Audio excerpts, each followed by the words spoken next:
Japan to release Fukushima water into ocean starting August 24th. Taiwan export orders fall in July at mildest pace this year. Trump plans to turn himself in on Thursday over Georgia indictment. Jakarta orders civil servants to work from home to fight air pollution. Nvidia bulls pile in after HSBC raises price target. China's Xi visits South Africa in just his second trip abroad this year. Hun Sen's son becomes Cambodia's prime minister. U.S. citizens urged to leave Belarus immediately.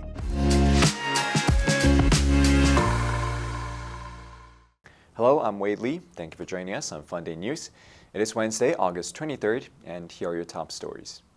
Japan said on Tuesday it will start releasing more than 1 million metric tons of treated radioactive water from the wrecked Fukushima nuclear power plant into the sea on August 24th.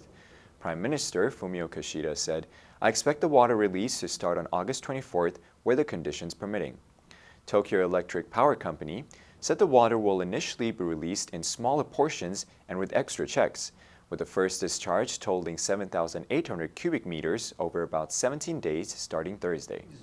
閣僚会議において現時点で準備できる万全の安全確保 The announcement comes a day after the government said it had won a degree of understanding from the fishing industry over the release of the water into the Pacific Ocean, even as fishing groups said they still feared the reputational damage would ruin their livelihood. According to TEPCO, that water will contain about 190 becquerels of tritium per liter, below the World Health Organization drinking water limit of 10,000 becquerels per liter. A becquerel is a unit of radioactivity.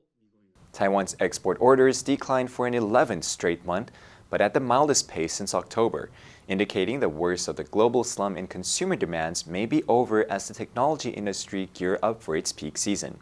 Taiwan's Ministry of Economic Affairs said in a statement Monday that overseas order to Taiwanese companies shrank 12% in July from a year ago to $48 billion.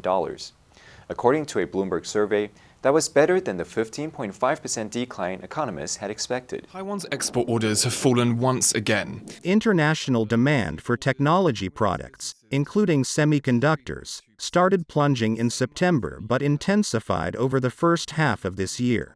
On Friday, the Taiwanese government downgraded its forecast for gross domestic product growth for 2023 to 1.61%, which would be the slowest pace of growth since 2015. Officials also downgraded their forecast for exports to a 9.51% decrease, more severe than an earlier projection of a 7.27% decline. Last month, TSMC projected a 10% fall in sales this year. Former U.S. President Donald Trump said on social media on Monday he plans to surrender on Thursday in Atlanta in connection with his indictment in Georgia on charges he sought to overturn his 2020 election loss in the state. Trump said on his Truth Social platform, "I'll be going to Atlanta, Georgia on Thursday to be arrested." CNN earlier reported that Trump planned to turn himself in at the Fulton County Jail in Atlanta on Thursday. Prosecutors in the case have proposed that the trial start on March 4th. Will surrender there behind the barbed wire on Thursday. According to CNN, the date was set during negotiations between Trump's lawyers in the Fulton County District Attorney's Office on Monday over Trump's consent bond and release conditions. Trump and his co-defendants were indicted on August 14th. Fulton County District Attorney Fani Willis gave them until Friday at noon ET to surrender or face arrest. Trump's former personal lawyer John Eastman, who has also been indicted in the Georgia case, had reached a $200,000 bond agreement with Willis earlier on Monday. Some civil servants in Indonesia's capital began working from home Monday under measures aimed at reducing traffic congestion to alleviate horrendous air pollution that has gripped the city and has been blamed for President Joko Widodo's persistent cough. According to an order issued by interim Jakarta government Heru Budi Hartono, half the civil servants will work from home starting Monday, and will gradually increase to 75% of the workforce from September until October 21st. The sky above Jakarta has turned a bleak, dusty gray. Widodo said, "The air quality in the greater Jakarta area has been very, very bad. If deemed necessary, we will advocate for a hybrid work system in offices, a blend of on-site and remote work." Jakarta provincial government spokesperson Sigit Wijatomoko said the policy will apply to government offices but not to hospitals, fire and rescue services or public transport. Wijatomoko added schools located near key ASEAN summit venues will also enforce distance learning for students from September. Shares of Nvidia were up Monday after HSBC analysts lifted the chipmaker's price target on an increasing sales forecast for fiscal 2024. Researchers are raising their price target from $600 to $780 based on the bullish predictions for Nvidia's AI data center sales and a significant quarter-over-quarter spike of roughly 29% on $19.4 billion in total sales for fiscal 2024. Consensus estimates have totaled sales nearly $13.7 billion. Over the last 5 days, shares of the chipmakers are almost 5.9% higher. It's amazing to see some of these analysts that have some significantly higher price targets given the fact the stock's up almost. On Wall Street, shares of Nvidia have risen around 48% the last quarter and nearly 216% since January 1st. HSBC analyst Frank Lee wrote, "We see Nvidia likely to beat its previous guidance as our fiscal year 2024 sales are now up 9% ahead of consensus estimate and company guidance." Last week, Nvidia shares reached their highest mark of 2023 after HSBC analysts changed their recommendation from reduce to buy amid increasing opportunities in artificial intelligence. Chinese leader Xi Jinping will head to South Africa Monday on a trip intended to bolster Beijing's influence among developing and emerging nations, as ties with the United States remain deeply strained and economic troubles bubble up at home. The 3-day state visit, which also includes a summit with leaders of the BRICS emerging economies, is only Xi's second international trip this year, which is a sharp contrast to his globe-trotting days of diplomacy before the coronavirus pandemic.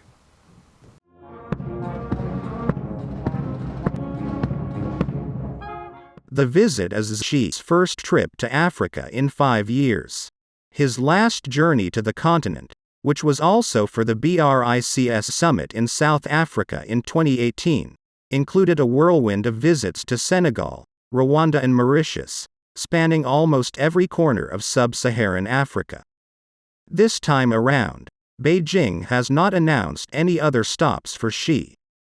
China's foreign ministry said Xi will co-chair the China-Africa Leaders Dialogue with his South African counterpart Cyril Ramaphosa on the sidelines of the BRICS summit. Cambodia's parliament voted Tuesday to approve a new government led by the son of outgoing leader Hun Sen following an election last month widely criticized as neither free nor fair. West Point Education Hun Manet officially assumed the role of prime minister, marking the conclusion of a political secession years in the making. The 45-year-old leads a new generation of ruling elite taking power from the old guard for the first time since a rebellion against the Khmer Rouge in 1979. Hun Sen, who will step aside as prime minister after more than 38 years, will continue on as president of the ruling Cambodian People's Party and a lawmaker. Hun Manet contested the elections for the first time after rising through the armed forces ranks to become a 4-star general. Little is known of how he plans to rule over the Southeast Asian nation that has drawn closer to China to shore up an economy that is on the mend following the pandemic. The Biden administration is urging U.S. citizens in Belarus to depart the country immediately and warned against travel there in a statement published Monday. The U.S. State Department, in its warning, encouraged Americans still in Belarus to depart the country immediately and categorized the country as a level 4 risk, the highest security warning. The U.S. mission in Belarus have been scaled down and now only handles emergency American citizen services. The U.S. State Department wrote in its warning, Do not travel to Belarus due to Belarusian authorities' continued facilitation of Russia's unprovoked attack on Ukraine, the buildup of Russian military forces in Belarus, the arbitrary enforcement of local laws, the potential of civil unrest, the risk of detention, and the embassy's limited ability to assist U.S. citizens residing in or traveling to Belarus. The State Department urged Americans to travel through the remaining open border crossings after some were closed. Now let's delve into the news of Jakarta ordering civil servants to work from home to fight air pollution. Number 1, congestion. 塞车. The problem of traffic congestion will not disappear in a hurry. Number 2, alleviate. 减轻,暖和. A number of measures were taken to alleviate the problem. Number 3, horrendous. 令人震惊的,害人的. He described it as the most horrendous experience of his life. Next, we have a multiple choice question for everyone to practice. Which answer would you choose? You can write your answer in the comment section. The correct answer will be announced tomorrow. And that's it for today's Funday News. Be sure to tune into Funday News from Monday to Friday and click the link below now to join Funday for free. I'm Wei Li, your host. I'll see you next time.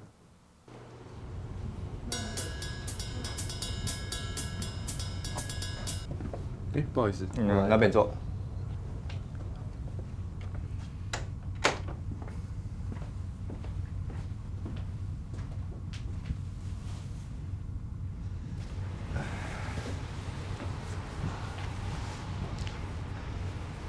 这是你的麦克风。待会我们拍的时候呢，如果我没有喊卡的话，你就继续念，不要停。OK。没有喊卡就给我继续念下去哦。好的。